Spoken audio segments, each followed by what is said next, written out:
Chapter 779. All of you have worked hard to get here, said Kishir, as everyone who had come from the capital finally gathered in one place. This assembly was no small event, as it included most of the key figures currently composing the cavalry. Looking over those gathered, Kishir, with his usual leisurely smile, said, "I'm glad to see everyone in good health. We used a somewhat special method of travel this time. Were there any unusual occurrences during the journey?" The special method of travel, of course, referred to the power of Hosanna. Realizing this, Ever, acting as the representative, responded, "Yes, everything went smoothly.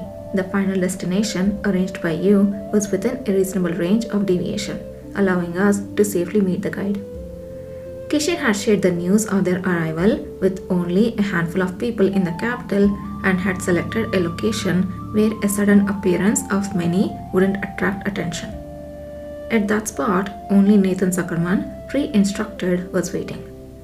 Not being a member of the cavalry, his presence didn't draw the attention of other powers within Charloin, making him an ideal guide. Without him, it would have been impossible to swiftly identify and safely lead the members who landed a bit further than planned to the southern branch. It's good to hear. Having experienced this special mode of travel, I assume you have some thoughts to share compared to the previous methods? Kishir asked. To be honest, it was truly an incredible ability, beyond imagination, answered Ever seriously. Transporting so many people instantly and then recovering in just a few hours. According to Hosanna, he used to transport even larger groups over longer distances and still be fine. I believe his teleportation ability is unmatched by any existing means. Hosanna had regained his powers miraculously after hearing the news about Nahan. Though not fully recovered, his ability to teleport was limited to shorter distances. Yet, the cavalry managed to travel from the capital to the south in just 4 days. The 4 days were mostly due to Hosanna needing breaks to endure the after effects, with the actual travel time being less than half a day. As Ever said, it was an unrivaled ability in terms of transportation. Moreover, it seems his power was recovering over the journey, as the recovery time shortened significantly by the last teleportation. Initially, he had to be carried after using his power, but by the time we reached the southern branch, he was walking on his own. Though we put him with Mage Alex's suppression device and kept his base hidden, we still need to be cautious to prevent his escape, Ever added. What does Deputy Commander Kana think about Deputy Commander Ever's concerns? Kishir inquired, turning his attention to Kana, who had been listening quietly. Kana, entrusted with escorting Hosanna along with Gakane due to her ability to sense any intention of escape, replied, "When we arrived in the south, I didn't sense any intention other than nervousness from Hosanna." She continued somewhat tensely. For now, his biggest emotions seems to be concern for Nahan and skepticism towards the sage. But as Deputy Commander Ever said, we shouldn't let our guard down. His thoughts might change once he meets the other Awakeners from the Star of Nagran, given his fragile mindset. Skepticism towards the sage, that's an interesting development. Does it seem he's become aware of his own brainwashing? Ever since he heard about the confrontation between Han and the sage, his attitude when speaking about the sage has been changing, Kana reported. According to her, Hosanna had recently stopped speaking positively about the sage. Following any negative remarks about the sage, he often complained of headaches and other pains.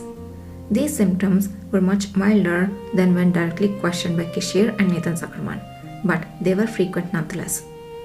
Kana initially thought these symptoms were due to his recovering powers, but as they persisted even after his powers had somewhat returned, she started to believe they were more likely the after effects of his brainwashing breaking down.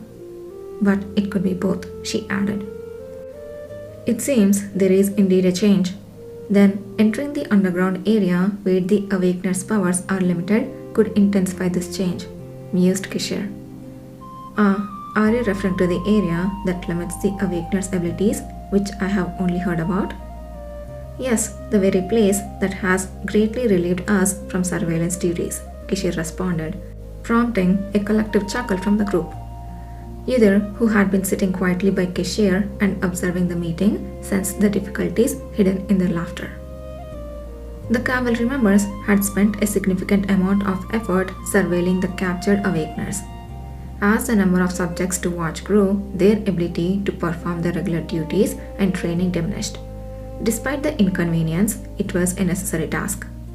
The suppression device developed by Alec was still under research and not yet ready for widespread use. The solution found in the south had been a great relief to them. Thanks to the exceptional awakener runaway, our efforts had been significantly reduced. Be sure to express your gratitude when you meet her. It's truly fascinating to think that such an ability exists.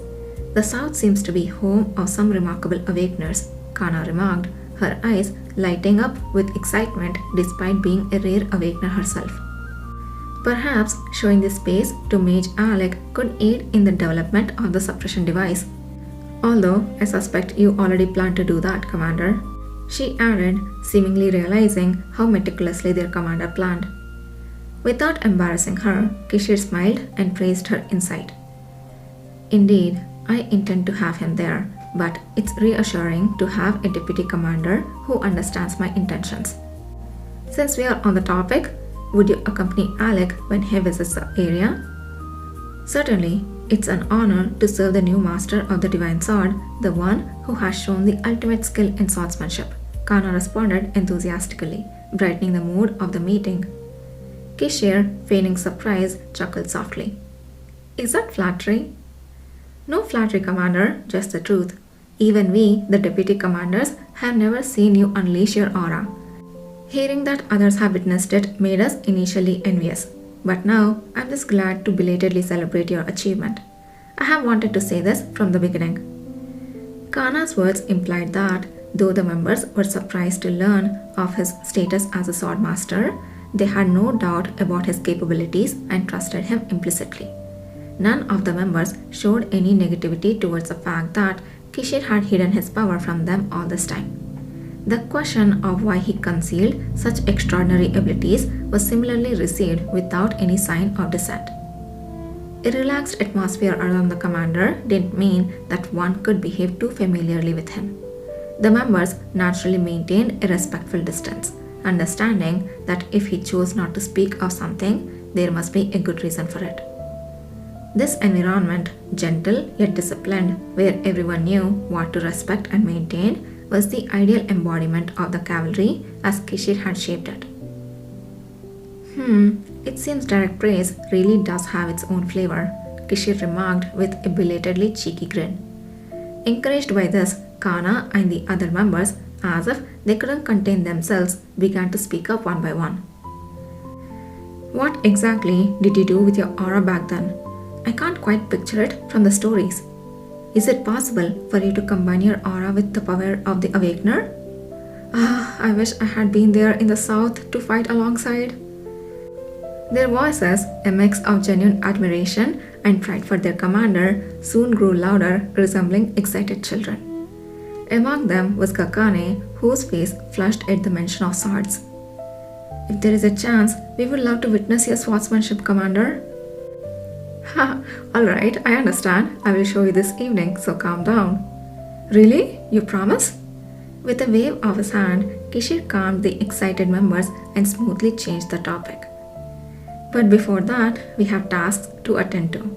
I will inform you about the current situation in the south and what we need to do. Pay attention and remember, nothing said here should be accidentally leaked to the outside. The previously relaxed atmosphere instantly tightened up. Everyone straightened their postures, alert and eager not to miss a single word from Kishir. Yudhir, already familiar with much of this information through direct experience and his own inputs, didn't need to focus so intensely. He observed his colleagues, visibly tense yet confident, and then turned his gaze to Kishir, who continued his explanation and instructions without any hesitation.